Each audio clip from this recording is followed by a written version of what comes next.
আজকে আসি ডহর মাগুরা তারবিয়াতুল উম্মাহ মাদ্রাসায়। ওই যে ওই পাশে এত রোদি, এত কষ্ট করে তারা রান্না করছে। আজকে জানতে চাবো যে এই রান্নার আয়োজন কিভাবে করছে, মানে কেন করছে এত সুন্দর রান্নার আয়োজন। তো আসলে দিনের কাজের জন্য সবাই কষ্ট করে। একটা জিনিস বুঝতে পারলাম যে এ পাশে আমার আছে মামু, এ পাশে আমার আছে দাদা, তারা এত কষ্ট করে রোদি রান্না করছে। দাদা আসসালামু আলাইকুম, ভালো আছেন?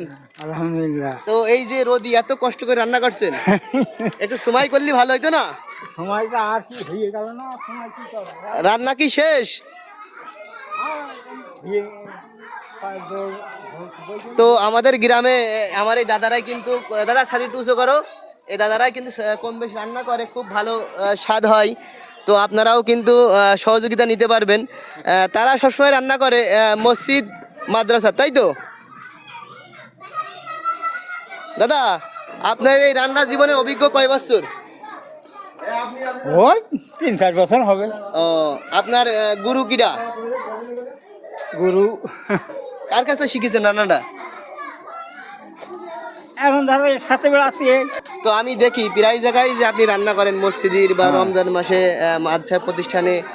এই যে এত রোদ, মানুষ দাঁড়াইতে পারছে না, সেখানে আমি দেখছি আপনি রান্না করছিলেন সেই ধরে। হ্যাঁ করছি এখনো। খুব কষ্ট হয়েছে তো না? তা রোজ লাগছে, কষ্ট তো আগুনি করে তো এই হবে। রান্নাটা আসলে আপনি কত বছর ধরে করেন, এটা আসলে একটু জানতে চাচ্ছিলাম। তা 10-20 বছর ধরে। 10-20 বছর ধরে রান্না করছিলেন? হ্যাঁ। তো আপনার রান্না আমি গ্রামে শুনেছি, খুব সুনামের সাথে নামের সাথে আপনার রান্নাগুলো মানুষ খায়, ভালো লাগে। তো এই যে রান্না করেন মসজিদ মাদ্রাসা বিভিন্ন জায়গায়, এর কোনো পারিশ্রমিক নেন কিনা? না আমি টাকা এমনি, এই আমি একটু পারি তা লোক ডাকে তাই যাই। ও, ভালোবাসার ক্ষেত্রে। তো আসলে সেই ব্যক্তিটা দীর্ঘ 20 বছর ধরে ভালোবাসার টানে মানুষের দ্বারে দ্বারে গিয়ে সুন্দর করে রান্না করে দিচ্ছে। তো আজও পর্যন্ত কোথাও রান্না আপনার করতে বলেছে বা আপনি জাননি বা জাতি মন চাইনি, এরকম কোনো রেকর্ড আছে কিনা? না, যে ডাকে যাই, আমি তো ব্যবসা না। ও, মানে যেই ডেকেছে তার ডাকে সাড়া দিয়েছে, বা রাগ করে বা হিংসা এরকম কোনো মনে হয়নি? তো যাই হোক, সবাই ভালো থাকবেন, আর আমার মামুর জন্য সবাই দোয়া করবেন যে অনেক দিন ধরে রান্না করে, আল্লাহ যেন তার সুস্থ শরীর ভালো রাখুক। এবং আমার দাদার জন্য দোয়া করবেন, আর আজকের এই মাদ্রাসার জন্য দোয়া করবেন, সবাই যেন সুন্দরভাবে খেয়ে। আসসালামু আলাইকুম। ওয়ালাইকুম আসসালাম রহমতুল্লাহ। তো দেখছি যে সবাই বাচ্চারা আনন্দ করছে, আবার বাইরে রান্না বাড়া চলছে, খুব ভালোও লাগছে। মানে এই এতগুলো সুন্দর আয়োজন কি জন্য? সুন্দর আয়োজন, আমাদের বাচ্চাদের লেখাপড়ার অনেক চাপ, বুঝলেন। অন্যান্য স্কুলের তুলনায় আমাদের স্কুল একটু ক্লাস বেশি থাকে, মানে বন্ধ কম পাই। আবার পড়ালেখারও অনেক চাপ থাকে।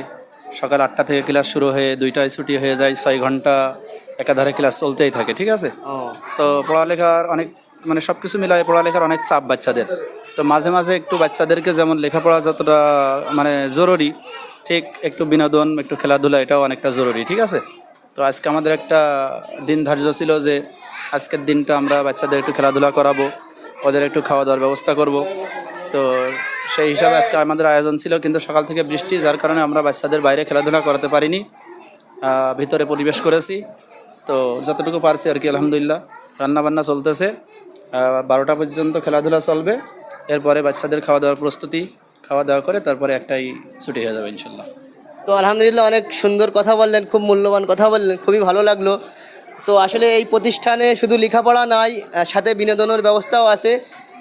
তো বাচ্চাদের পিছনে একটু দেখাও যে বাচ্চারা কি আদব কায়দার সহিত সুন্দর পরিবেশে তারা বসে আছে। তাই এখানে কোনো শিক্ষক নাই, তারপরেও কিন্তু তারা দুষ্টুমি করছে না, আবার এই পাশে কিন্তু সবাই সুন্দর পরিবেশে আছে। তো সবাই আজকের এই ভিডিওটা শেয়ার করে দিবেন এবং আমাদের এই প্রতিষ্ঠান মাদ্রাসার জন্য দোয়া করবেন।